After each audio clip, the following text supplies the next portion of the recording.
Bien, nous allons commencer ce webinaire qui va durer, je ne sais pas, à peu près trois quarts d'heure, une heure.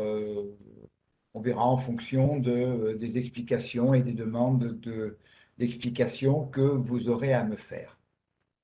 Donc, ce webinaire est consacré à Ishimoku sur la plateforme Trade Decoder et au développement des 5 stratégies d'investissement que Wall a mises en place sur cette plateforme. Nous allons regarder chacune des 5 stratégies et nous allons les illustrer directement sur la plateforme. Nous verrons également des éléments qui vont aller avec, à savoir les unités de temps de travail. Alors, avant de commencer, je vais quand même me présenter, parce que dans la liste des gens là que je vois, pour l'instant, je n'ai vu personne pratiquement que je connaissais. Je travaille. Alors, je vais me présenter, je vais présenter mes différentes activités. Donc, d'abord, et puis c'est dans le cadre dans lequel on est ce soir, ça fait à peu près, je ne sais plus, 3 ou 4 ans donc, que je collabore avec la société Wall que je collabore avec plaisir avec la société Wall avec qui je fais d'abord des formations, notamment sur Ishimoku, bien entendu, sur VBA et sur le logiciel Fibo Expert.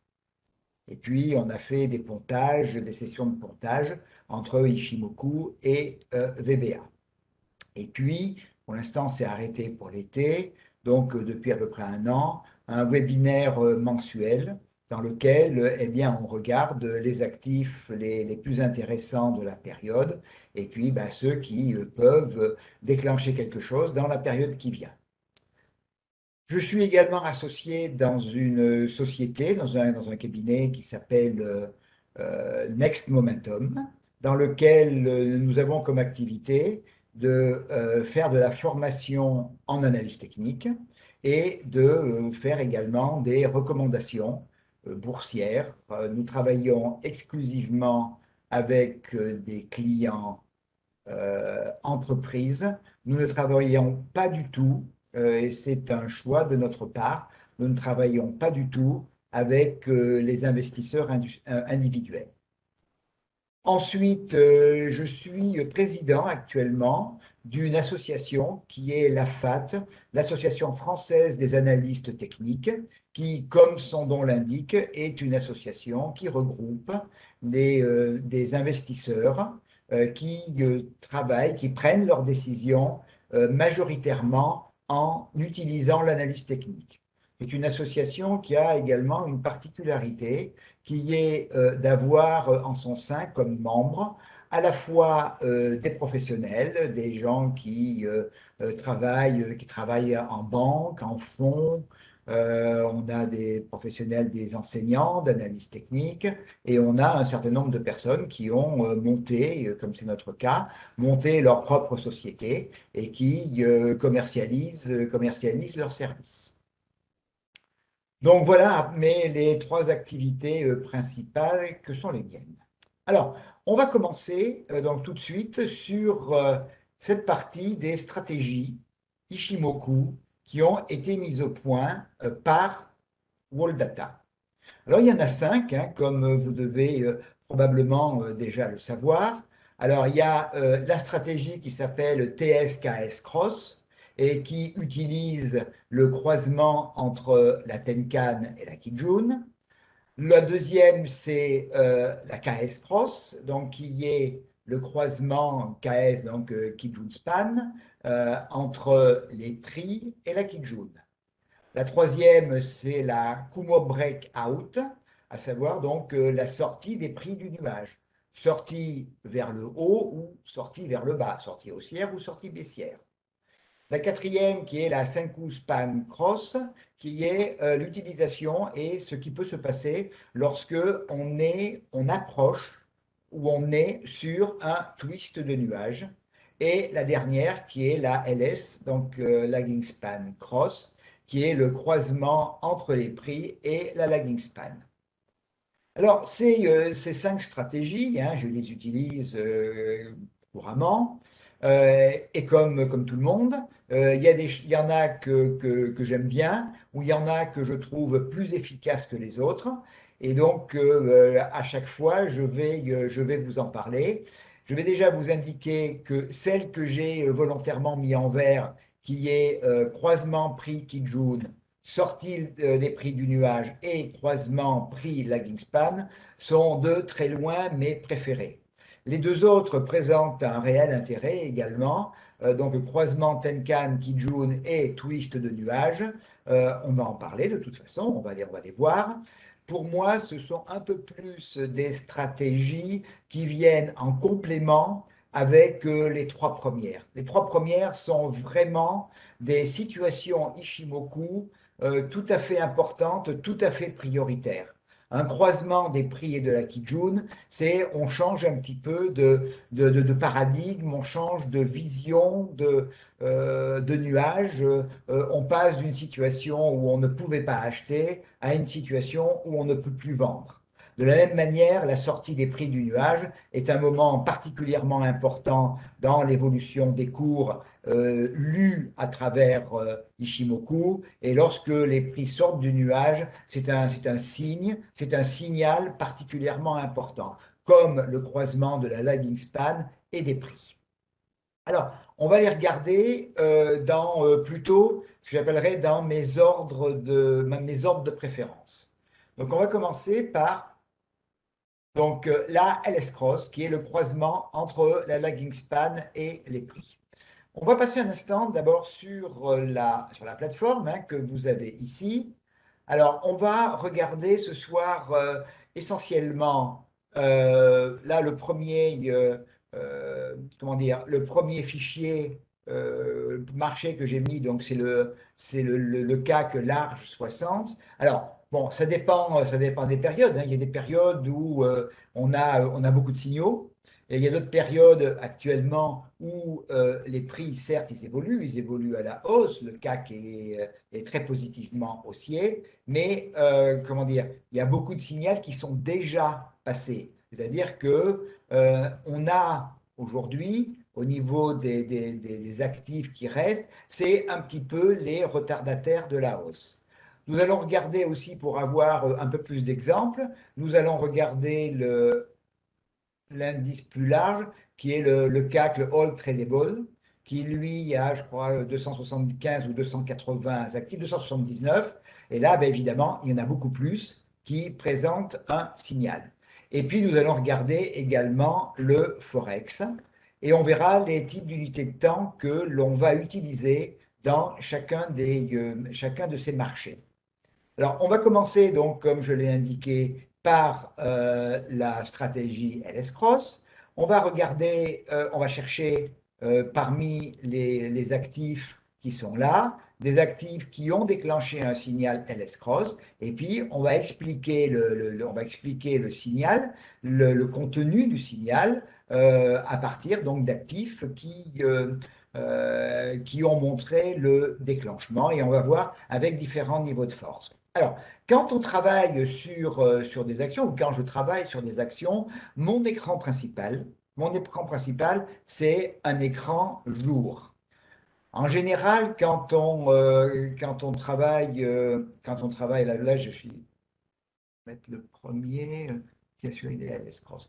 Quand on travaille des actions, bon, on a généralement des univers de temps qui sont des univers qui sont quand même très rarement la journée. On fait assez rarement quand même d'intraday avec des actions. On fait plutôt du swing lorsque l'on a déclenché une impulsion importante, mais c'est surtout du moyen ou du moyen long terme. Donc, à ce moment-là, les 3 écrans que j'utilise généralement, c'est le H4, le daily et l'hebdomadaire.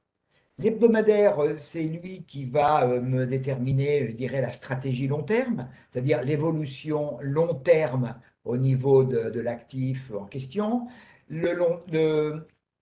le weekly, l'hebdomadaire va m'indiquer également quels sont dans le parcours futur, si j'ai sélectionné à partir du journalier, si j'ai sélectionné l'actif, quels sont les obstacles qui vont venir se dresser dans la course des prix. Et puis le H4, eh bien, c'est pour déterminer, si je suis dans une situation favorable en daily, c'est de déterminer quel est le meilleur moment pour déclencher une opération. Alors là, je suis donc sur la première stratégie que nous allons voir. Pardon, c'est moi. Donc, c'est le croisement entre la lagging span et les prix. Alors, la lagging span, donc voilà, la lagging span que vous avez ici, je vais monter et je vais un peu essayer d'élargir. Voilà. Je vais monter, je vais élargir encore un petit peu pour que vous voyez mieux la période sur laquelle on travaille. Voilà. La lagging span, c'est tout simplement la clôture des prix retardée de 26 périodes. Alors le 26 en Ishimoku, rapidement, à l'époque où Ishimoku a été créé au Japon dans les années 1930-1950, il y avait 6 jours de bourse par semaine, donc grossièrement, 26 périodes, c'était un mois. Donc souvent, et puis par abus de langage, quand je parle des prix par rapport à la lagging span, je parle des prix un mois avant. Donc ça, c'est une habitude que j'ai prise, mais qui venait de l'origine, lorsque M. Osoda a créé la méthode. Donc la lagging span, vous la voyez ici, pour ce point, ben, la lagging span est là. On redescend ici et on arrive à ce point-là. Et puis le plus bas ici correspond ici à ce point. Actuellement, donc à la clôture, les prix sont ici. Donc la lagging span, elle est là. Alors, qu'est-ce que ça veut dire qu'une lagging span est au-dessus ou au-dessous de ses propres prix? Dans la situation ici, ça veut dire que les prix actuels eh bien, sont au-dessus des prix il y a un mois. Donc ça veut dire qu'en un mois, eh bien, la tendance globale a été plutôt à une progression des prix. Donc, quand la lagging span est au-dessus des prix, cela veut dire que on est sur un schéma de tendance plutôt haussier. Évidemment, tout seul, ça ne suffit pas à prendre une décision d'investissement, bien évidemment, mais ça montre que par rapport à la période précédente, donc il y a 26 jours, si on est sur comme là, en la circonstance, on est sur des écrans jours, eh bien, on est sur un schéma plutôt haussier.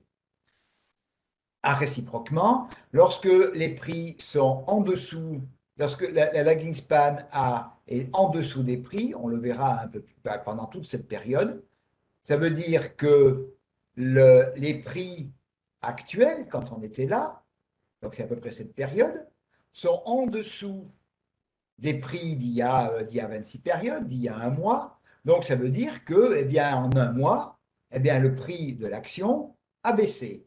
Donc ça veut dire que la tendance est plutôt orientée à la baisse. Donc le fait que les prix et la lagging span se croisent, c'est un signal de changement de tendance. Le fait ici que alors, il y a eu un gap sur l'actif, donc ça a facilité immédiatement le cours des choses. Donc, on était ici, on était plutôt sur une vision baissière.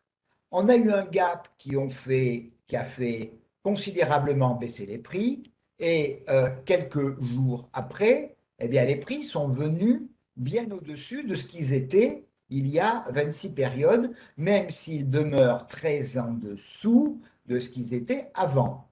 Donc on voit que le passage de l'un à l'autre, c'est un changement de vision du marché de l'action qui est important. Alors, on ne peut pas, évidemment, avec un élément tout seul, pouvoir déterminer si on est haussier ou si on est baissier, ou si on va pouvoir acheter ou si on va pouvoir vendre. On est à la clôture ici, hein, on est là, donc on est au-dessus de la clôture d'il y a 26 périodes. Donc on est plutôt dans une situation favorable.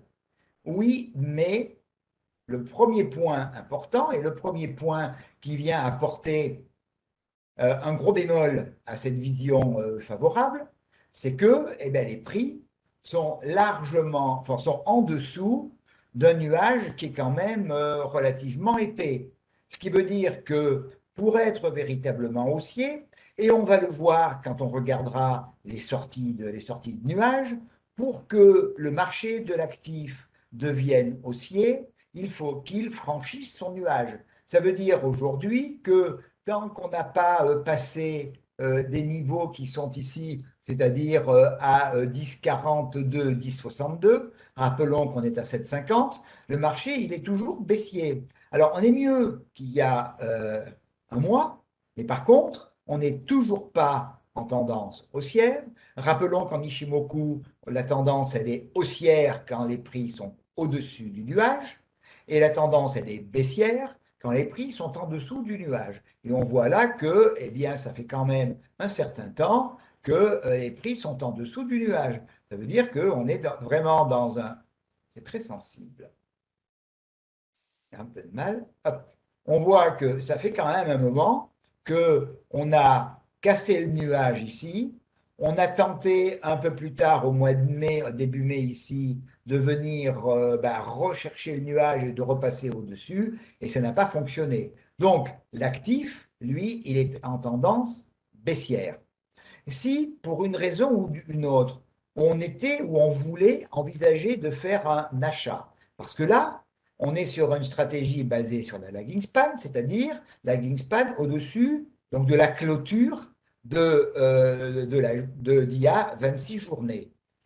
Si on voulait donc utiliser ce signal positif, eh bien, on serait confronté ou on serait dans une situation où on ferait, excusez-moi, un achat qui serait un achat contrarien et un achat qui, lui, verrait en face de lui, comme je l'ai indiqué, le nuage et puis un élément qui est une ligne qui est très importante dans un dispositif Ishimoku, c'est un plat. Vous voyez, vous avez ici un plat de SSB futur, vous avez un plat de Kijun et ces deux plats sont alignés. Donc ça veut dire que ce niveau qui est à 8,27 est un niveau extrêmement important puisque ça a été dans le passé un niveau d'équilibre avec une vision à 26 périodes et une vision d'équilibre au niveau de la SSB, donc sur 52 périodes. Donc c'est un niveau de référence pour l'action. Et vous voyez ici, eh bien, ce niveau a servi de résistance, il a servi de support, pardon, il a servi de support avant que, eh bien, on ait le gros gap. On a essayé de revenir le chercher ici et on n'a pas réussi à passer. Alors, on a, quand vous regardez la zone des prix, vous avez ici des petits rectangles. Vous avez trois petits rectangles possibles. Le premier indique que l'on a un signal faible. Le deuxième indique que l'on a un signal de force moyenne. Et lorsque l'on a les trois, soit rouge, soit vert, ça veut dire qu'on a un signal fort. Un signal fort, c'est que tous les voyants, sans jeu de mots, tous les voyants sont au vert. Quand on a, comme on est ici, un signal faible, ça veut dire que, eh bien, il y a effectivement un élément, un signal qui a été donné, mais la situation de l'actif, l'analyse que l'on peut faire de l'actif montre que on est face à des obstacles qui sont des obstacles quand même assez considérables. Alors, est-ce que on a envie d'acheter? La réponse, elle est évidemment non. Et quand je regarde un graphique comme celui-là, je me dis que globalement, la tendance, elle est baissière.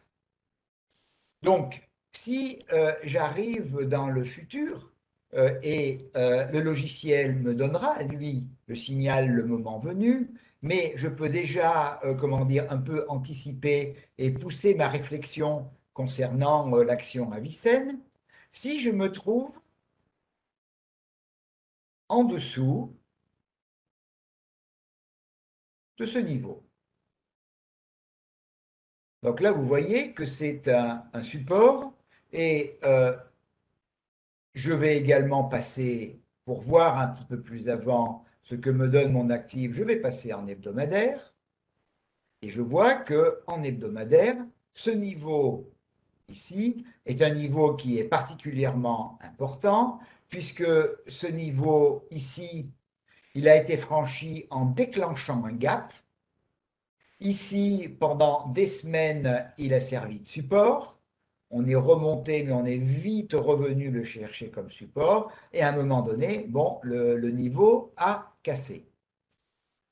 Si en hebdomadaire, mes prix vont passer en dessous de ce niveau qui est à 6,79, la lagging span sera sortie du nuage. Et là, j'aurai tous les voyants qui seront au vert pour un signal baissier. Avec eh ben, quels objectifs? D'abord celui-ci, puis celui-ci. Donc, je vais garder Avicenne. Alors, moi, j'ai un peu l'habitude de mettre ces actions, ces actifs d'une manière générale, qui me plaisent bien. J'ai l'habitude de les mettre dans une liste. Hein. Dans le logiciel, vous avez, je crois, la possibilité de créer des listes. Et puis, eh ben, je vais le mettre dans une liste. Et puis, ben, très périodiquement, je vais descendre mes listes. Éventuellement même, je vais attendre que, et je pense que c'est ce qui peut se passer, qu'Avicenne donne un signal baissier. On est actuellement, visiblement, 6,60, 6,77, 6,79. Ça peut également être, effectivement, on a touché un support et à partir de là, on risque de rebondir. Alors, toujours, Ishimoku, pour pouvoir passer haussier, il faudra que mes prix, eux, ils sont sortis du nuage, mais que ma lagging span, ici, il faudra qu'elle sorte du nuage. Donc, le niveau qu'on a vu tout à l'heure comme important dans l'autre sens, qui est aujourd'hui en plus la Tenkan hebdomadaire, donc à 8,23. Si on franchit 8,23, à ce moment-là, eh bien, on a comme objectif ce niveau-là à 8,89 et puis l'objectif, le final, à 10,79. Donc, pour revenir maintenant à l'origine, donc en daily, donc j'ai un actif qui m'a présenté là un LS cross, hein, donc franchissement de la lagging span, donc qui m'a fourni un signal qui est un signal faible. Alors je vais essayer de vous trouver un signal fort en LS. Il n'y en a pas ici.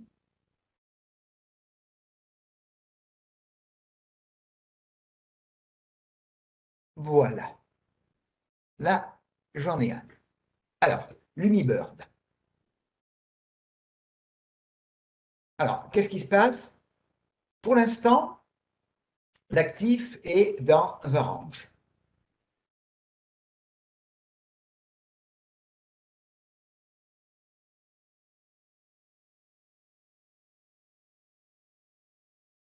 Voilà. Les prix vont et viennent au-dessus, au-dessous du nuage. C'est un peu le principe d'un range. Et au fur et à mesure, on va passer en weekly 2 secondes. Voilà. Donc, on voit donc une tendance haussière. On voit un niveau ici. On peut même le monter un tout petit peu. Voilà. Voilà. J'ai un niveau ici à 17,93, pardon, donc qui est un niveau de résistance majeur. Et vous voyez ici, je suis dans un range depuis le début de l'année. Je suis en hebdomadaire, je suis en situation haussière. La lagging span, en plus, ici, elle est au-dessus des prix. Donc, je suis globalement bien orienté, mais bien orienté dans mon range. Donc, je reviens en daily. Et là, effectivement, je vois que mes prix sont au-dessus du nuage. Ma lagging span, elle est libre. Et l'objectif à atteindre, donc, c'est 17,83. Alors, le signal, il existe, il est donné. Alors, ça, c'est une habitude ou je dirais, qui est liée à une certaine prudence. Quand j'ai mon signal, j'attends, quoi qu'il arrive, le début de la séance suivante pour voir qu'effectivement, bien, et c'est possible, vous voyez, parce que depuis quelques jours, on ne se décide pas. Donc, je voudrais vraiment la confirmation de cette belle bougie d'aujourd'hui. Donc, à minima, que on parte bien. Et après, effectivement, on a toutes les chances. Il faut également franchir ce niveau, mais je pense qu'on y devrait être franchi. On a sur l'Humibird donc l'objectif là à 18, 17,93. Alors, le placement du stop. Alors, si pour être en cohérence avec la théorie de Do, logiquement, le stop, bah, il est loin, il est à 16,28. Après, il y a une autre solution plus risquée, qui est de se positionner juste au-dessus de la SSB, donc à 16,61, mais on prend un risque beaucoup plus élevé. De toute façon, là, le signal, il est fort. Il est d'autant plus fort que, vous voyez, on est sorti du nuage et on a eu besoin de quasiment retester, puis de retester à nouveau la zone des prix et qui est très proche de la zone de la SSB. Donc, on va dire qu'on est dans très bonne situation. Jean-Marc me dit, oui, on est au-dessus du nuage, on part à la hausse. On est au-dessus du nuage, les prix sont au-dessus du nuage, la lagging span est au-dessus du nuage, et la lagging span, elle vient très souvent retester la SSB, où là, c'est encore mieux, moi je trouve que c'est très beau ça, ce qui s'est passé là, c'est très beau. La lagging span est venue tester ses prix et elle a rebondi favorablement sur ses prix. On va regarder ce qui se passe quand même en H4. En H4, on est dans une situation, je vais élargir. Alors, moi, en H4, je voudrais bien que ma lagging span, qui est quelque part à l'intérieur de cette bougie, j'aimerais bien qu'elle passe le, le, le, le plus haut d'un plat de Kijun qui lui correspond, qui est ce niveau-là. Ce niveau-là, même s'il n'est pas gros, qui plus est, vous voyez que c'est en analyse technique classique, c'est un niveau de résistance. Donc, moi, j'aimerais bien, et c'est un peu, ça rejoint ce que j'expliquais il y a quelques instants, qui est, je voudrais bien avoir la confirmation de la bougie d'aujourd'hui. Elle est belle, mais je voudrais avoir la confirmation. Vous voyez, on est un peu au ras du nuage. Je voudrais bien qu'on s'éloigne du nuage. Je voudrais bien que la lagging span vraiment franchisse la zone des prix, qu'elle soit au-dessus du nuage.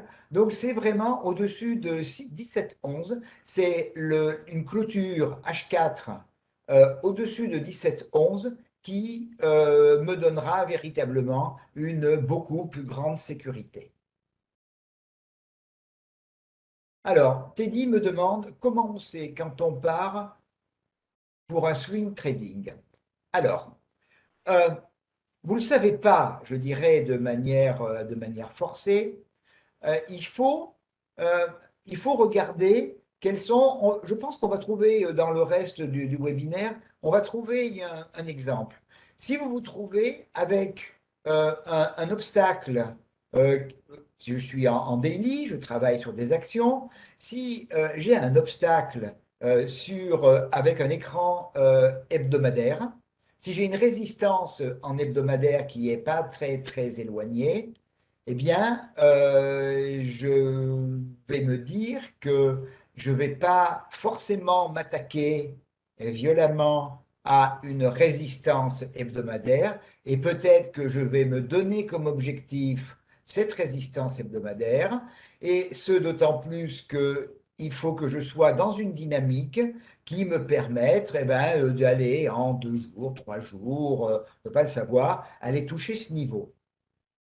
Ça peut être également lorsque, on le verra tout à l'heure, lorsque on sort avec force du nuage et que, eh bien, on a pris de la vitesse et que, eh bien, euh, on espère, compte tenu de la vitesse, atteindre ou une résistance daily ou une résistance weekly assez rapidement.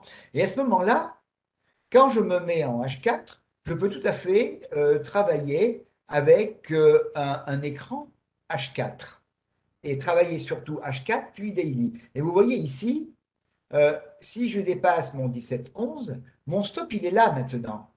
Il est à 16,62. Quand j'étais avec une vision seulement daily, je vous ai parlé de 16,62 tout à l'heure, mais en vous disant attention, si je considère que je vais franchir mon 17-11, donc que je vais aligner une troisième bougie verte, ça veut dire que mon objectif, je risque de l'atteindre, ma résistance, je risque de l'atteindre un peu plus rapidement. Et c'est pour ça que je peux travailler essentiellement sur la base d'un écran H4 et je mettrai de ce fait un stop en H4. Alors, le temps passe, hein. On va donc, lagging span, donc situation tout à fait importante.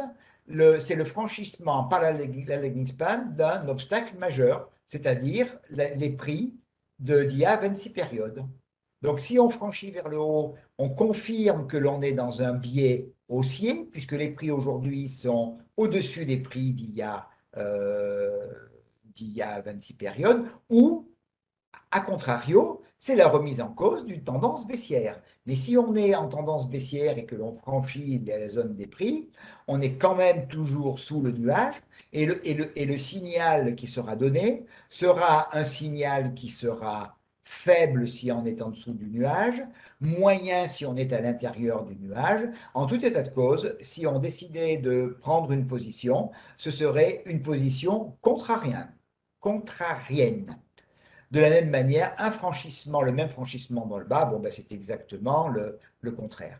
Et puis, un signal haussier sera fort si on est au-dessus du nuage, aussi bien pour les prix que la lagging span.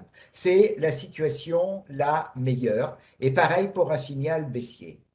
Alors, tout à fait à titre personnel, moi, je ne considère que les signaux forts.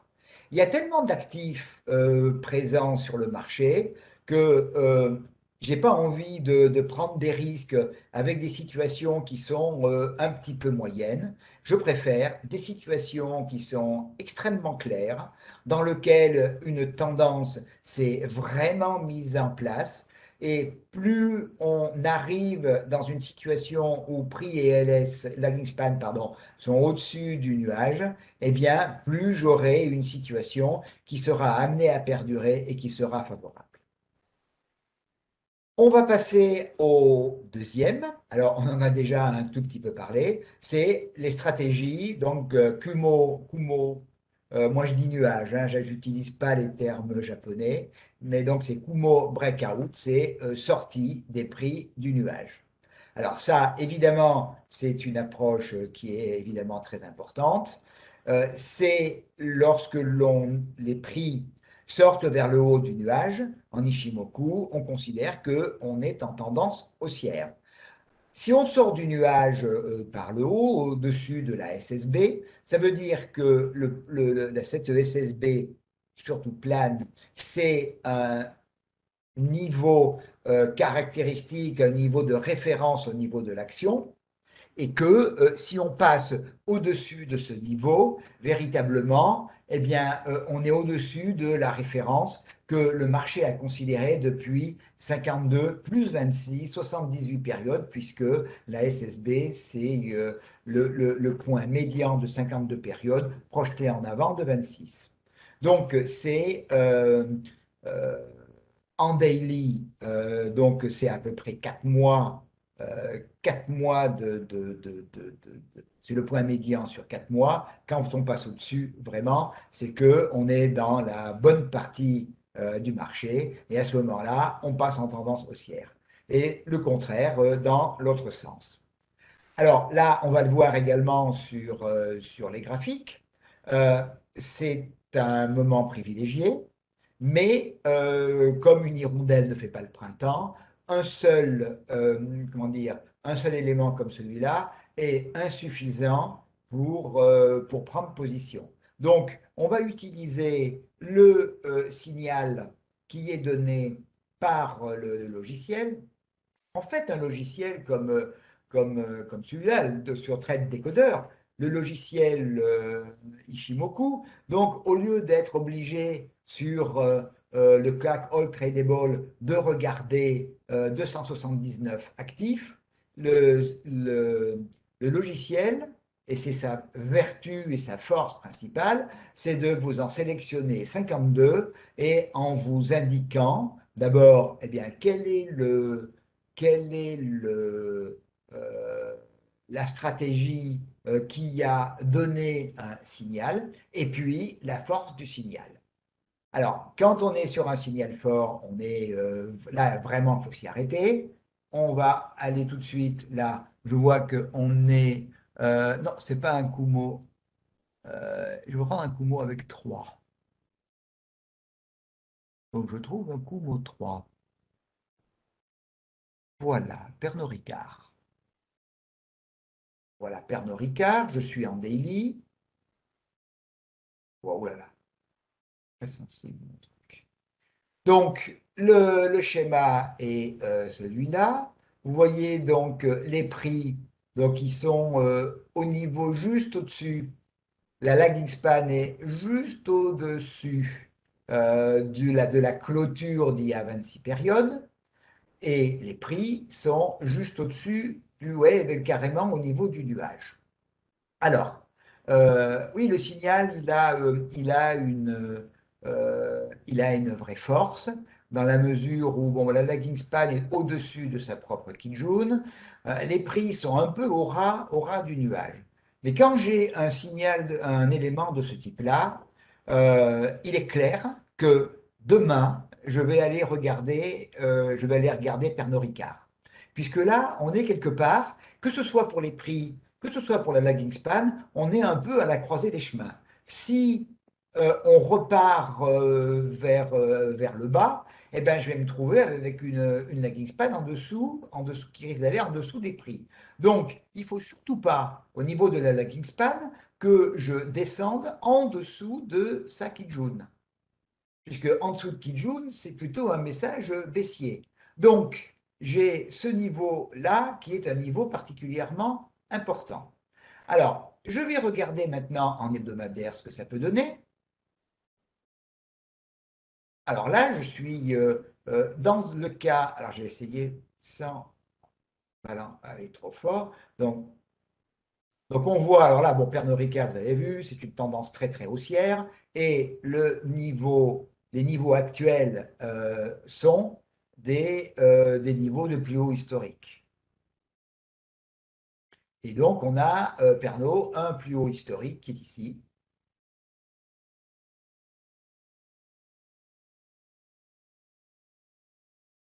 Voilà.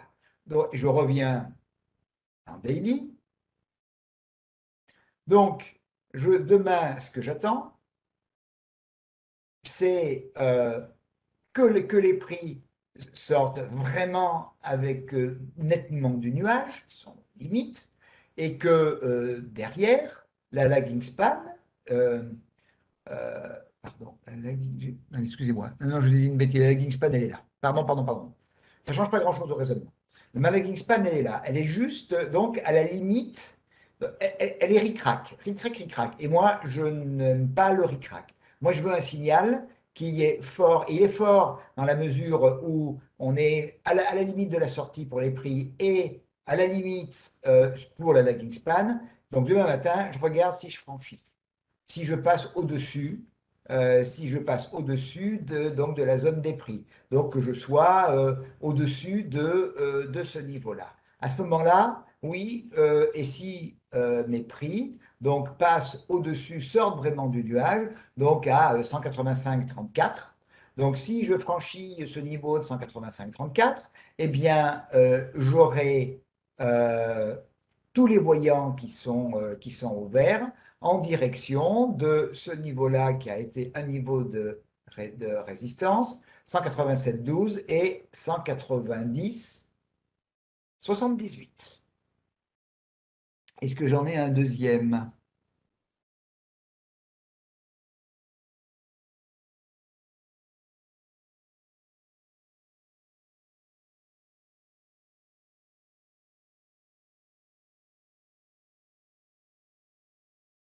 Non. Donc on va passer à la stratégie suivante. Donc vous avez vu, je vais quand même revenir un instant. Euh, Là-dessus, on a bien vu. Je suis haussier, au-dessus du nuage. J'ai ma lagging span qui est juste au-dessus euh, de ma zone des prix. On est, si demain on franchit le petit niveau, le niveau que j'ai indiqué qui permet de sortir, hein, 180, on va dire 185, on aura tous les signaux qui sont positifs puisque les prix seront au-dessus du nuage, la lagging span sera au niveau des prix, donc les voyants sont tous au vert. On va voir tout à l'heure quand on va regarder la stratégie sortie de nuage, et c'est pour ça que ces deux stratégies, elles viennent souvent, quant à la décision, elles viennent ensemble, dans la mesure où, si mes prix sortent du nuage, pour pouvoir confirmer que ma tendance est bien haussière, donc j'attends une confirmation, et la confirmation, c'est soit que la lagging span est au-dessus de son nuage, soit que la lagging span est au-dessus de sa Kijun, soit que la lagging span est au-dessus des prix. Donc il faut que la lagging span me donne exactement les mêmes assurances que les prix peuvent me donner. Et l'assurance que donne la lagging span ou le signal donné par la lagging span est plus important que le signal donné par les prix. Parce que si je n'ai pas un signal de la lagging span très net, surtout si je reviens en dessous des prix ou en dessous de la Kijun, ça voudra dire que les prix vont revenir dans le nuage. Donc il faut que ma lagging span soit véritablement confirmée, apporte une confirmation, mais une confirmation qui soit propre et qui soit inéluctable. Donc si je viens maintenant sur la sortie de nuage, donc évidemment c'est une condition nécessaire. Si je suis à l'intérieur du nuage, je suis dans une zone d'incertitude. Donc à l'intérieur du nuage, je ne peux pas je ne peux pas faire d'investissement dans l'unité de temps, bien entendu, dans laquelle on travaille. Donc il faut que je sois soit au-dessus, haussier, soit en dessous, baissier. Donc une sortie par le haut du nuage donc, est un moment privilégié de possibilité de tendance haussière. De la même manière, la sortie par le bas ouvre la possibilité de tendance baissière. Mon terme possibilité veut dire pour moi clairement qu'il me faudra la confirmation par la Kijun. Donc on va voir un certain nombre de cas et on va voir dans quelle situation se trouve la Kijun. Est-ce que la Kijun a déjà donné une assurance ou il faudra que j'attende que je mette mon actif un petit peu au frigo sur une liste de surveillance pour attendre que la Kijun sorte. Et à ce moment-là, à un moment, j'aurai probablement, possiblement, j'aurai la stratégie euh, euh, KS Cross qui me dira que la lagging span est au-dessus des prix, et là, j'aurai, eh ben, ce sera parfait. Alors, j'ai ajouté un autre élément hein, qui est pas indispensable, mais que moi j'aime bien, et je vous expliquerai si on trouve le cas pourquoi. Euh, J'aime bien quand on a une sortie du nuage et que la Tenkan, elle, accompagne la sortie du nuage. La Tenkan, c'est vraiment le guide court terme. Et si les prix et la Tenkan sont en harmonie, ils montent ensemble, ça veut dire que de mes 9 périodes passées, je ne fais que monter. Donc la sortie du nuage veut dire de la Tenkan, voudra dire qu'il y a un bon soutien court terme, il y a un bon momentum. Alors j'espère qu'on va trouver un bon cas, donc de Kumo Breakout. Alors, il faut que je le cherche.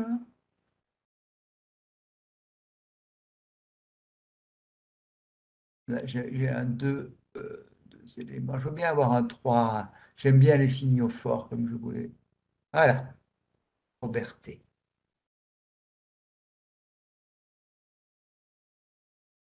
Alors, Roberté, on va venir en weekly. Alors moi, en général, je commence par étudier une action, je commence à la regarder en semaine d'abord, pour savoir dans quel contexte de moyen long terme je me trouve. Si je vais un peu plus, on voit que là aussi, hein, il y a beaucoup d'actifs en ce moment, hein, que les actifs sont en train de flirter avec les plus hauts historiques. Donc ici, j'ai un plus haut historique pour Roberté, qui est très propre, on l'a créé au mois de février. On n'a pas réussi à le tester au mois de février, pardon, au mois de février 2020, excusez-moi, avant la grande baisse de la pandémie. On est venu essayer de s'en approcher au mois d'octobre 2020, et là, il n'y a pas longtemps, la semaine du 21 juin, donc il y a à peu près un mois et demi, il y a presque 2 mois, vous voyez qu'on a été assez violemment rejeté. Donc, que me dit le weekly? Il me dit que mes prix sont au-dessus du nuage, au-dessus de la Kijun, ici, que la Kijun, qui plus est, je vais la tracer, c'est un niveau important en analyse technique classique, puisque on voit que, pardon, elle fait support, elle fait résistance, résistance, résistance ici, donc c'est un niveau important. Et le franchissement des cours, enfin, le fait que les cours soient au-dessus de la Kijun montre que la position, la tendance haussière, elle est quand même pour l'instant bien engagée. La lagging span, alors là, elle est hyper tranquille, hein, elle est complètement au-dessus des prix, au-dessus de sa Kijun, au-dessus du nuage. Tout va bien. Le seul problème, en quelque sorte, c'est que eh bien, le premier niveau auquel on va s'affronter, c'est un plus haut historique qui a été testé 2 fois sans succès, 1062, on est aujourd'hui à 1026. Donc à ce moment-là, ma seule façon, ou alors bah, on peut aussi, si on peut le casser hein, à un moment donné, mais pour l'instant, ou alors il faut avoir une conviction extrêmement forte, mais moi, pour l'instant, je me dis qu'il faut déjà que je franchisse 1062 avant d'aller voir plus loin. Donc, il faut que je travaille sur une période qui est courte. Alors à ce moment-là, je vais voir que me dit le 4 heures. Que me dit le 4 heures? Ben, il me dit, lui, que la lagging span, elle est sortie du nuage. Il risque d'y avoir ici, j'ai un plat de SSB Kijun 4 heures qui est ici, j'ai plusieurs plats, mais j'ai celui-là hein, en particulier, et on voit que celui-là, euh, excusez-moi, voilà, c'est une zone qui a un petit peu arrêté les prix ici. Hein. Donc, moi, je me dis que j'aimerais bien franchir 1033. Je serais plus sûr. Moi, je ne prends pas beaucoup de risques hein, d'une manière générale. Je préfère laisser passer.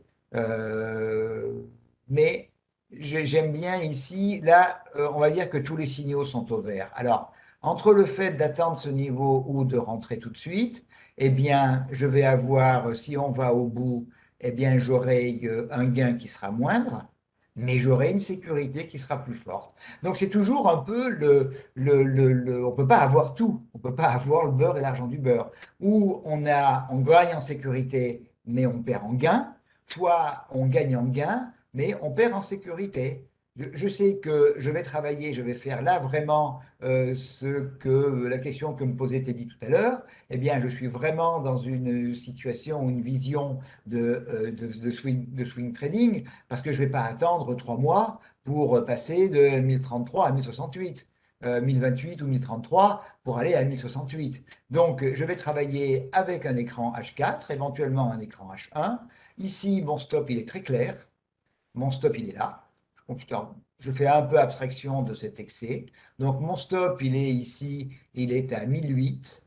Moi, je veux passer 1033 pour viser 1000, on a dit 1066, 1067 tout à l'heure, 1067. Voilà, oui, je veux dépasser 1031. Avec un stop à 1008, 1009 et un objectif à 1067. Donc, Freddy, c'est un petit peu ce que l'on a, la réflexion de tout à l'heure. On est dans une vision de swing trading. Il ne faut pas attendre bien longtemps. Il ne faut pas laisser dépasser. Il me faut une clôture H4. Vous voyez, même en H4, on a fait un petit gap haussier ici. Donc, on a quand même globalement de bons arguments au niveau de Robertet. Donc, ces bons arguments, je voudrais les voir confirmés par le franchissement de ce niveau. Je ne vous ai pas proposé de poser des questions. Je vais boire un petit peu d'eau. Donc, si vous avez une question, hein, pour l'instant, on va aller plus vite sur les deux stratégies qui sont les moins importantes, mais la bonne compréhension des trois grosses stratégies, sachant qu'il y en a, elles se recoupent un tout petit peu, parce que les signaux ne viennent pas forcément au même moment. Donc, si vous avez des questions, allez-y. Je vous laisse 1 minute ou 2 minutes.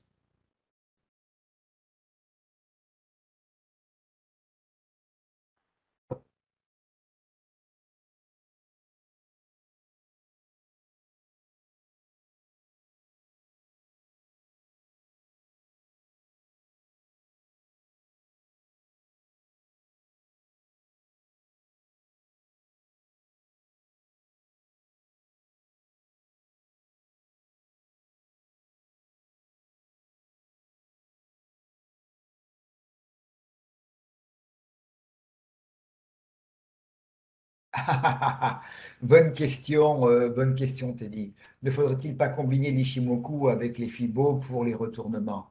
La réponse, elle est, ben, vous avez 100% raison. Vous avez 100% raison. Alors, on est sur un webinaire bon, ça fait déjà plus de 50 minutes, c'est pas grave, mais on est sur un webinaire où déjà travailler 5 stratégies, Ishimoku, c'est beaucoup, sans jeu de mots. Moi, ma façon de travailler, c'est principalement Ishimoku. Ishimoku, je l'utilise depuis, je ne sais pas, 10 ou 11 ans. C'est comment dire, c'est mon outil numéro un. Mais je combine avec, à titre personnel, les bandes de Bollinger et avec les retracements et les extensions de Fibonacci. Et en fait, d'une manière générale, je regarde tout ce que l'analyse technique peut aussi me donner. Lorsque l'on a une ligne Ishimoku qui est au même niveau qu'un support ou qu'une résistance, ça veut dire que le niveau est non seulement récemment, ce niveau est référence, mais il a déjà fait référence par le passé. Donc c'est une valeur, je parle en action, c'est un prix de l'action qui est un niveau de référence pour les investisseurs. Donc ce niveau est très important. Et puis, bien entendu, pour les retracements, j'utilise évidemment les FIBO.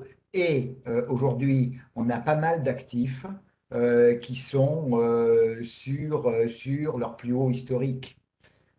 Aujourd'hui, sur le Dow Jones, et puis j'ai tweeté juste avant l'émission sur le DAX qui est sorti de sa zone de résistance, qui fait à nouveau plus haut. Eh bien, trouver des objectifs au DAX, eh bien, sur le dernier, sur la correction la consolidation du dernier rallye haussier, eh bien, j'ai mis mes extensions de Fibonacci et je travaille et j'ai donné les niveaux avec les extensions de Fibonacci.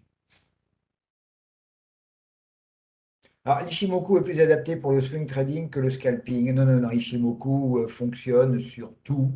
C'est un système de traitement du signal. Donc, il est valable quel que soit le signal.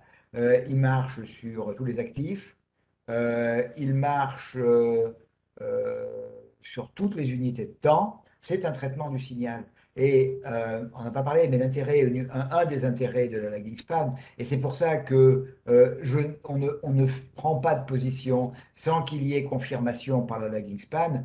La lagging span, c'est un détrompeur. La lagging span, elle permet de filtrer les faux signaux. Lorsque, si on sort du nuage et que la lagging span, elle a de gros obstacles au-dessus, bah, la probabilité pour que ça passe, elle est quand même très très faible, hein. Euh, alors, question, peut-on rajouter ou créer avec trade décodeur une ligne entre la Tenkan et Kijun pour plus de... J'ai pas compris votre question.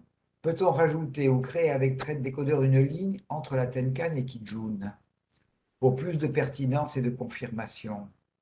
Ah, de mettre les Tenkan et les Kijun, de les mettre systématiquement sur le graphique.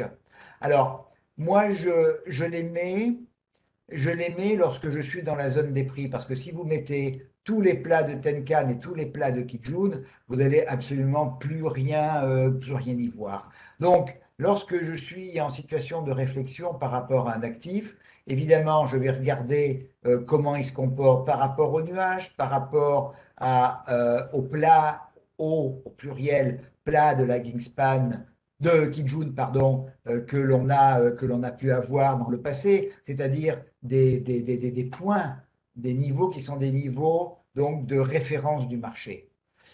La Tenkan, son rôle n'est pas celui-là. La Tenkan, c'est le guide court terme du marché. Regardez ici, on repart en tendance baissière et on repart relativement vite, hein. On a une, deux, trois bougies qui sont très fortes et on s'éloigne de la Tenkan. Et là, on crée une situation de survente. Et qu'est-ce qui se passe généralement dans ce cas-là? Eh bien, les prix viennent rechercher la Tenkan à nouveau pour continuer à repartir vers le bas. Bon, là, en la circonstance, après, eh ben, on a refranchi la Tenkan et puis le mouvement baissier, lui, il est terminé. De la même manière, quand je expliquais, quand on sort du nuage, quand la Tenkan est proche et suit le nuage, eh bien, on a plus de force dans le mouvement.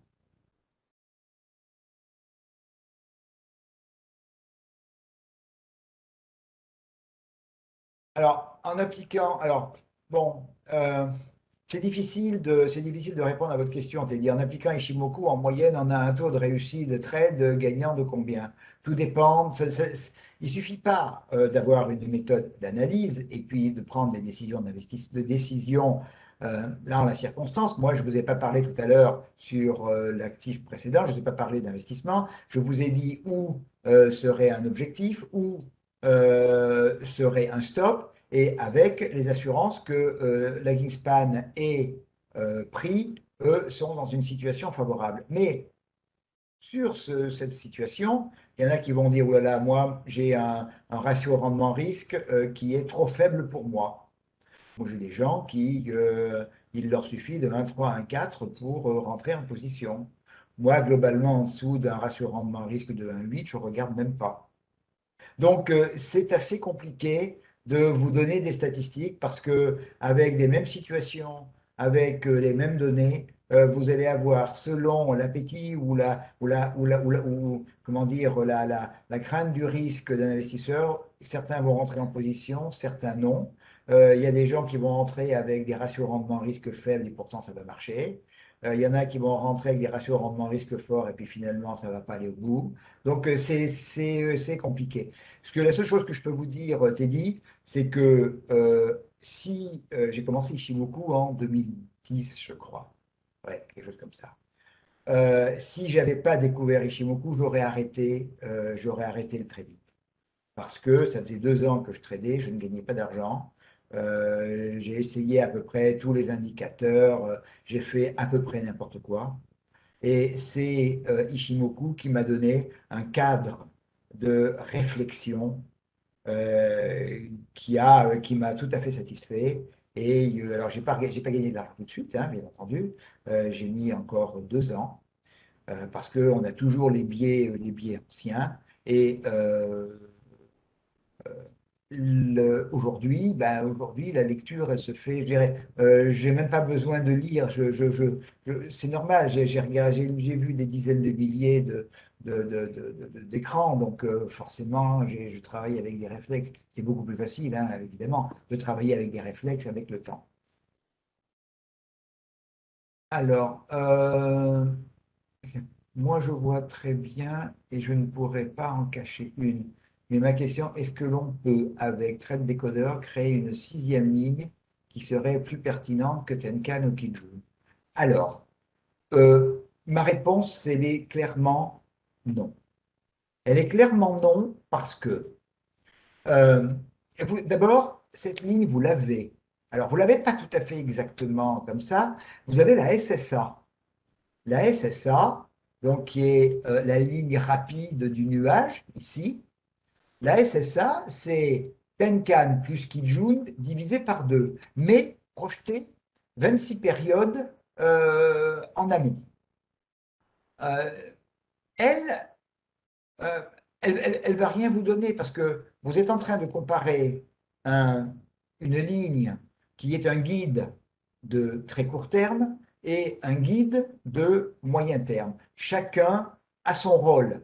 Moi, les franchissements ou les cassures de Tenkan, bon, ben, c'est pas très grave, hein. Ici, on l'a un peu franchi, mais on est reparti vers le bas. Par contre, les franchissements ou les cassures de Kijun, eux, sont vraiment très importants. Donc, il faut laisser à chaque ligne, faut laisser son rôle. La Tenkan, c'est une ligne qui fait le court terme. Son objectif, c'est d'accompagner la tendance.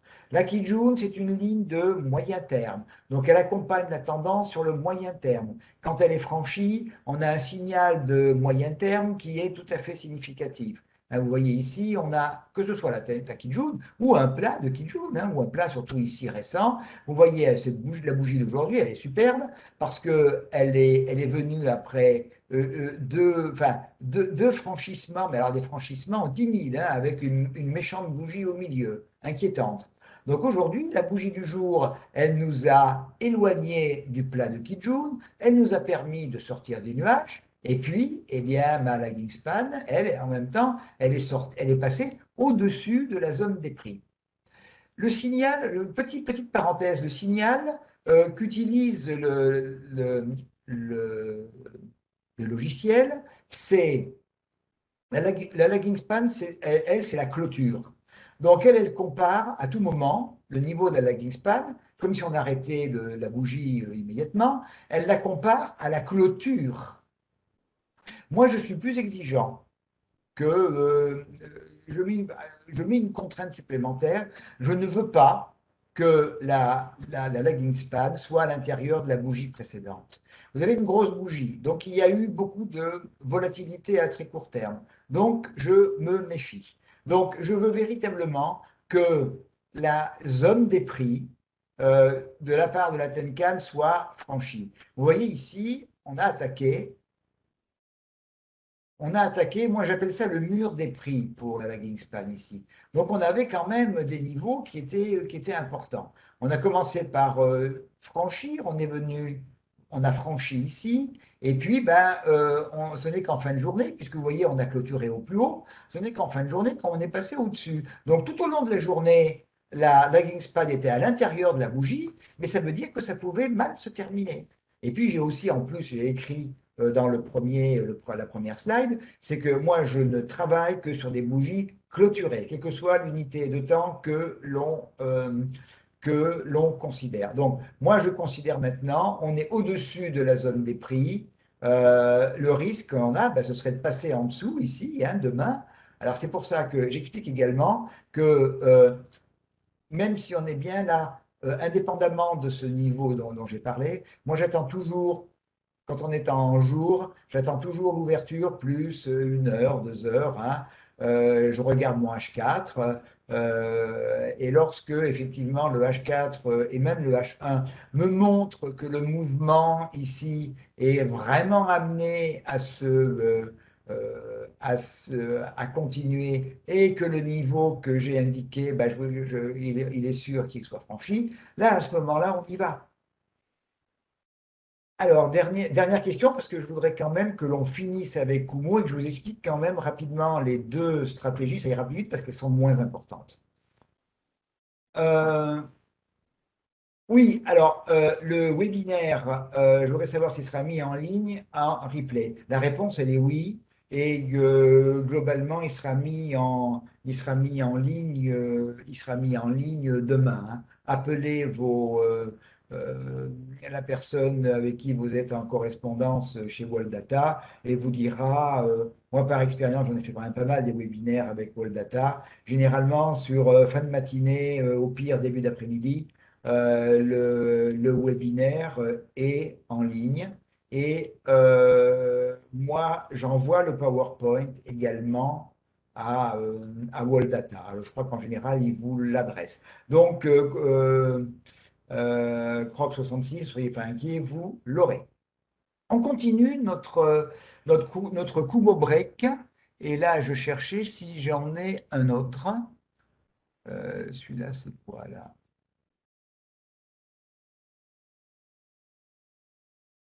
J'ai visiblement, je crains que je n'ai que Roberté.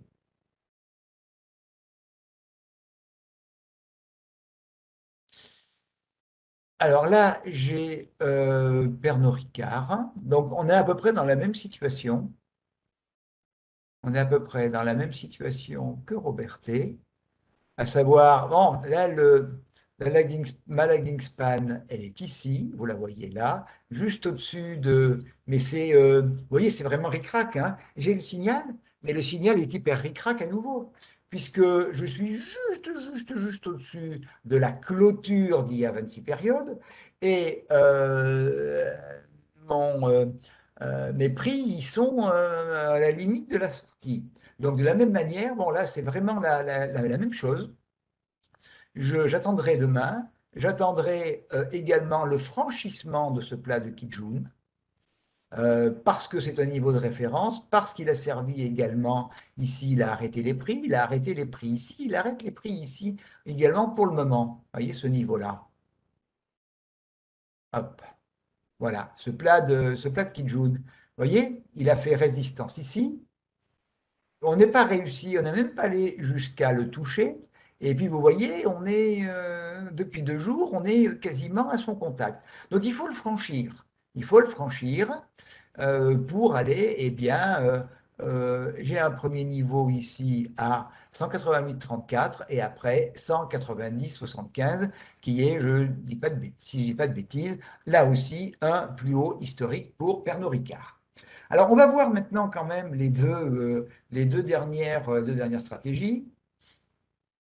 Alors, le croisement de la Kijun par les cours. Alors, il n'y a pas des tonnes de choses à dire, on va regarder. Donc, c'est un changement de regard de l'actif entre achat et vente. J'aurais pu l'écrire. Euh, lorsqu'on est en dessous de la Kijun, il est dangereux d'acheter, sauf si on veut faire un trade contrarien et avec comme objectif justement la Kijun. C'est-à-dire qu'on est en dessous de la Kijun. Si on achète en dessous de la Kijun, donc on est contrarien, donc on fait une opération risquée et on ne peut pas avoir d'objectif plus que la Kijun. Quand on est en dessous de la Kijun et qu'on la franchit, ça veut dire qu'on était sur une vision moyen terme, donc mes 26 périodes, on était dans la moyenne basse du range de 26 périodes et on passe dans la moyenne haute du range de 26 périodes. Donc on est en train d'aller dans la bonne direction. Donc, acheter sur franchissement de la Kijun est une possibilité. Mais on n'achète pas systématiquement sur le franchissement de la Kijun. Et dans mes formations, je montre un nombre de cas important ou régulier sur lequel eh bien, le franchissement seul est insuffisant parce qu'au-dessus, il peut y avoir des résistances. Donc, ça ne sert à rien d'acheter lorsque l'on est sous une résistance et que l'on n'a aucun élément qui va nous assurer que l'on va la franchir. Alors, on va essayer de trouver une stratégie KS Cross. Je veux des signaux forts, moi. J'aime bien les signaux forts. Parce que si c'est pour vous dire que ça ne sert à rien, ça ne sert à rien.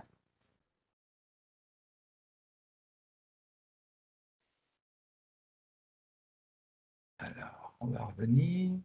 KS Cross, j'en ai pas trois. Je regarde que les trois. Et voir, je ne vais pas avoir de chance, je ne vais pas en avoir.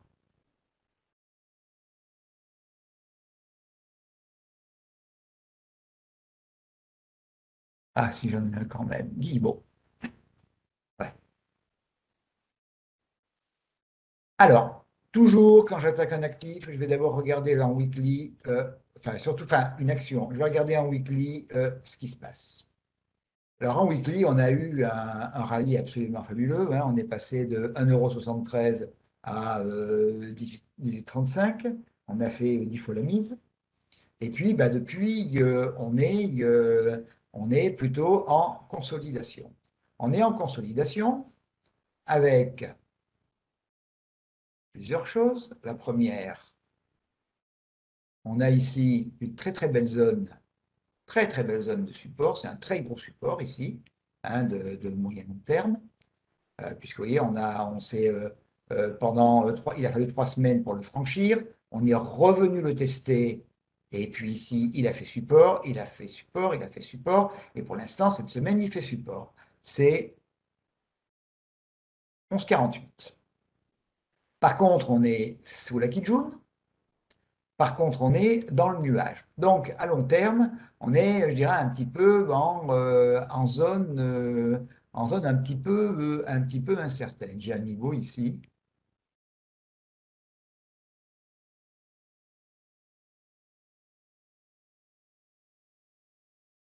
Une zone, j'ai une zone ici, hein, qui a fait support. J'ai une zone de polarité ici. Vous voyez, on l'a testé ici, ce niveau. On a descendu, on a rebondi, on a refranchi, on est revenu le tester et on est passé en dessous. Donc aujourd'hui, mon premier niveau, premier objectif, c'est 14,12. Et en fait, c'est le niveau de la Kijun. Ensuite, j'ai une zone ici qui est moyennement propre, mais quand même, voilà, ici, j'ai une petite polarité là. Et puis, bah, les niveaux historiques, hein, celui-là, et le dernier, il est là. Voilà. Donc, à long terme, j'ai quand même un niveau vraiment important à considérer. Je tiens pour l'instant le support à 11,48, mais pour l'instant, je n'ai pas d'autres ambitions que de viser 14,12. Donc je reviens en daily.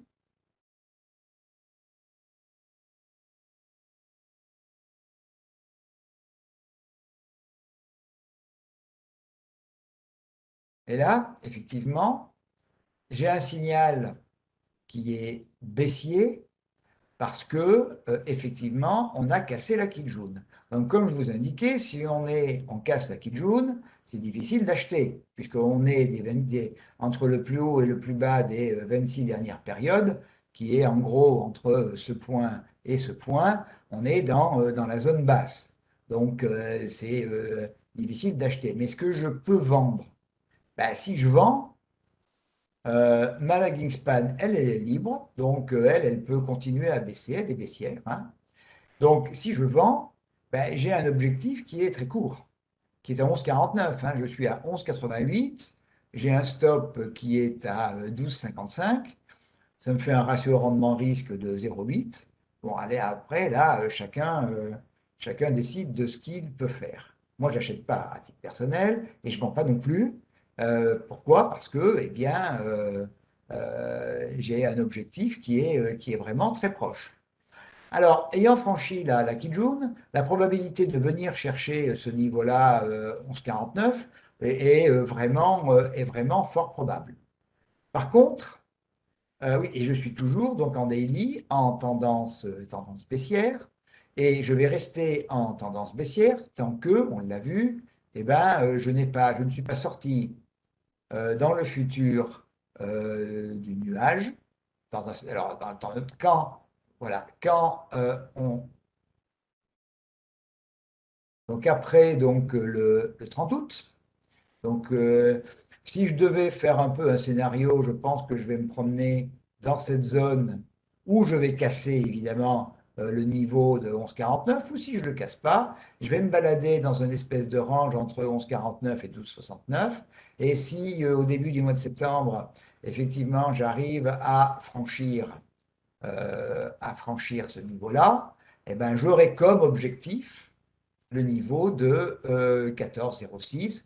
On voit que c'était un niveau en weekly important et on voit que c'est quasiment un plat de SSB, un double plat de SSB ici, hein, un double plat de SSB. Donc c'est un niveau qu'on confirme en daily qui est important. Donc j'ai un signal, mais un signal, ça ne veut pas dire qu'il faut acheter ou vendre. Donc je n'ai pas les caractéristiques qui me permettent d'acheter. Alors le signal, il est fort. Il est fort, pourquoi? Parce que la Kijun, pardon, les prix sont sous le nuage, je casse la Kijun et la Lagging-Span, elle est libre. Elle est libre de continuer à baisser. Elle a rebondi, enfin, oui, elle s'est écrasée et elle rebondit vers le bas par rapport justement à sa zone des prix. Et là, pour l'instant, elle est libre. Donc, voilà pour, euh, voilà pour cet exemple. Et le dernier, alors, moi, je l'utilise en aucun cas tout seul, bien entendu. Parce que c'est celui, enfin pour moi, qui peut réserver des surprises parfois un peu désagréables. Quand on arrive sur un twist de nuage, donc c'est une zone faible du marché, c'est-à-dire que les points, les équilibres long terme, donc SSB, et court terme, enfin plus court terme, court moyen terme, SSA, sont au même niveau. On a peu de volatilité. Ce qui veut dire qu'il peut tout se passer. Ça veut dire qu'arrivé sur le twist, on peut rebondir, enfin si on descend sur le twist, on peut rebondir violemment ou on peut franchir aussi violemment. Et là, eh bien, tant que on n'a pas dépassé le twist, on ne sait pas si effectivement on va rebondir ou on va passer de l'autre côté. Alors évidemment, quand on a la réponse, on peut utiliser comme argument, mais moi je l'utilise pas seul, je ne peux pas l'utiliser seul, que effectivement on a franchi ou on a cassé la zone de twist. Alors j'ai une petite question, une vague de Wolf évolue. Alors je ne travaille pas du tout, Magid, avec les vagues de Wolf, donc je suis tout à fait incapable de vous répondre. Alors on va essayer de se trouver quand même.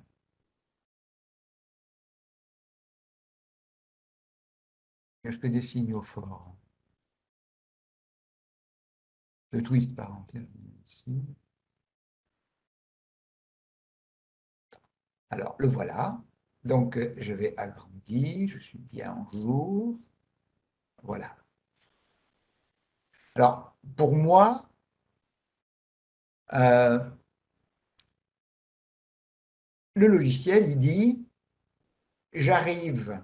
Globalement, quand j'ai une zone de twist, c'est une zone d'attraction, puisque les points médians, les zones court terme et les zones long terme sont à peu près sont dans des zones proches ou même au niveau du twist. Donc c'est une zone d'attraction. Donc on a fréquemment, hein, là vous voyez, on est en tendance baissière. On a essayé de sortir ici du nuage, on n'a pas réussi et la lagging span était en dessous du nuage. On est descendu jusqu'à ce niveau. On a réessayé de sortir. On n'a pas réussi. On a recassé le nuage. Et là, on est en train d'essayer de revenir, d'essayer de franchir une nouvelle fois. On arrive sur la zone de twist, mais on l'a pas encore franchi. Moi, il me faut vraiment franchir sur 2, 3 jours pour véritable 2 jours là, vous voyez, parce qu'après, on a une volatilité qui augmente. Donc, le nuage devient de plus en plus difficile à traverser. Donc, tant que si on reste sur les jours qui viennent, et surtout, vous voyez, j'ai ici un bon indicateur avec le Kijun. La Kijun, elle me dit pour l'instant, ben, on ne franchit pas. La Kijun, elle me dit, on peut pas acheter, on peut vendre. La lagging span, elle me donne un message de vente, puisque elle, vous voyez, elle vient de casser ce lagging span. Donc on a des arguments, on a vraiment des arguments pour vendre. Si demain, effectivement, on continue à baisser, effectivement, alors avec un peu plus de risque, mais je voudrais bien, si on descend demain, qu'on casse le plus bas d'aujourd'hui. Hein, vous voyez, j'ai un niveau ici. Alors, à chaque fois, c'est des conditions supplémentaires. Alors, à chacun de voir s'il les applique ou les applique pas. Donc, j'ai à ce niveau-là. Donc, au moins, je dis qu'on on marque que l'on baisse par rapport à aujourd'hui. Alors après, ben, les niveaux objectifs, les niveaux, ils sont là. Hein.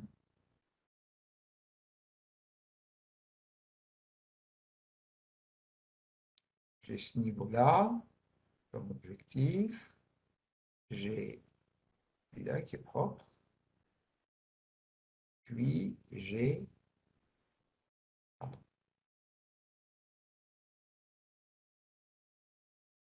Et puis, j'ai ce niveau-là. Donc, voilà. Alors, moi, ma prudence, c'est d'attendre. La plus grande prudence, c'est de casser, c'est le niveau de la Tenkan, casser 34,30. Dans ce cas-là, mon stop, il est juste au-dessus, il est à 35,60. Et mes objectifs, donc, c'est 32,90, 31,87 et 31,15. Alors, j'ai regardé, donc on a regardé la stratégie, mais moi j'ai quand même bien regardé néanmoins qu'on était au-dessous du nuage, 2 au-dessous de la Kijun, et 3 que la lagging span était sous son propre nuage. Donc j'ai le fait de dire j'attends 34-23, peut dire bah, il se fait peur, il n'ose pas. Après, il faut voir comment se fait. On peut avoir demain, on peut venir ici et puis on peut repartir vers le bas. Hein, et il peut tout se passer. La Kijun, elle peut revenir dans la journée au-dessus la lagging span peut revenir au-dessus de sa Kijun. Donc on est toujours ric-rac là. Là, la lagging span, elle est ric-rac. Donc, eh bien, euh, le signal, il est bien. Et lui, il m'a ouvert les yeux sur cette possibilité. Eh bien, bravo le logiciel. Donc voilà, on a vu les 5 stratégies, on a vu celles qui étaient les 3 qui sont mes préférées, mais comme vous voyez, je regarde aussi les autres, hein, elles ont aussi leur importance, même si elles ne suffisent pas pour moi. Et d'ailleurs, celle qu'on vient de voir là sur NeoN, eh bien, c'est elle qui a détecté une situation qui pourrait être intéressante avec un message fort, eh bien, je vais compléter le message qui est donné ou le signal qui est donné par le logiciel et je vais à tout moment contrôler où est-ce que je suis, est-ce que je suis sous le nuage, au-dessus de la Kijun, en dessous, que fait la lagging span, toujours que fait la lagging span. Je ne prends jamais de position qui n'ait pas été confirmée par la lagging span. La lagging span, c'est véritablement le détrompeur, c'est la lagging span qui filtre les faux signaux. Voilà, on a fait, c'était prévu 45 minutes, on a fait 1 heure et demie, c'est pas grave.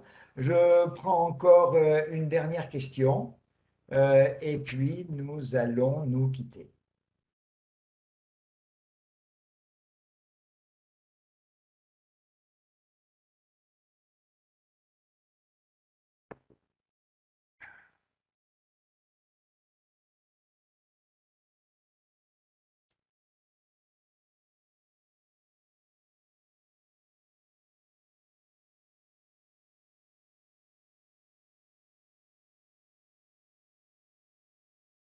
Encore un tout petit peu, s'il n'y a pas de questions, si tout est clair. Magique, pourquoi pas anticiper les doubles twists? Qu'est-ce que vous appelez un double twist, s'il vous plaît?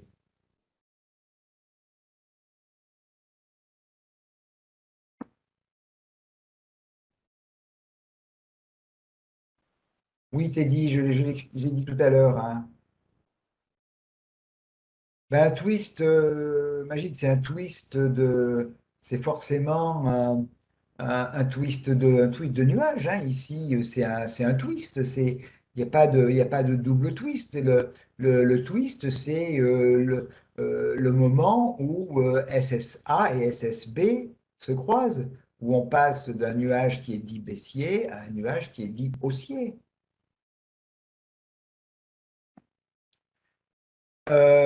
Dernière question. Donc, Teddy, j'avais répondu à votre question, hein. Ishimoku est applicable à tous les marchés. On n'a pas eu le temps finalement de faire de Forex. À absolument tous les marchés.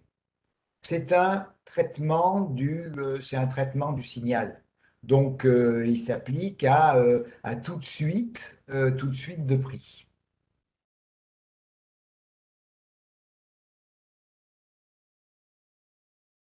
Alors, ouais, dernière question, Philippe. Oula, euh, Twist veut-il dire entrer en range? Euh, c'est difficile. Enfin, je ne vais pas vous répondre à cette question parce qu'il y a une théorie en fait de range qui dit que, eh bien, on va reporter l'objectif ici. Non, pardon, pourquoi j'ai pris? Non, c'est ça, pardon.